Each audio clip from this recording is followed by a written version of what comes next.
সাপের ভিডিও নিয়ে মানুষের মধ্যে বরাবরই উত্তেজনা একটু বেশি থাকে।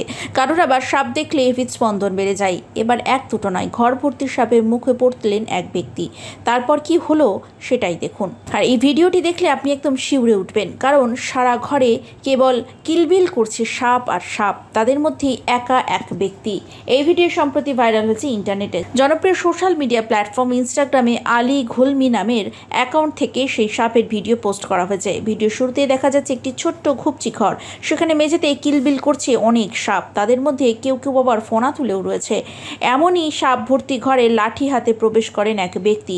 তারপর ঘরে পা রাখা মাত্রই কয়েকটি সাপ ফোঁস করে ওঠে। তার পায়ে কয়েকটি সাপকে ছোবল দিতেও দেখা যায়। ঘরে ঢুকেই ওই ব্যক্তি লাঠি হাতে বসে পড়েন, আর পেছন দিক থেকে দরজা বন্ধ করেও দেওয়া হয়। ভিডিওতে আরও দেখা যাচ্ছে তিনি একটি সাপকে হাতে তুলে সরিয়ে দেন। তারপর কিছু সাপ পা বেয়ে তার কোলে উঠে পড়ে। তিনি নির্ভয়ে তাদের হাতে তুলে নেন।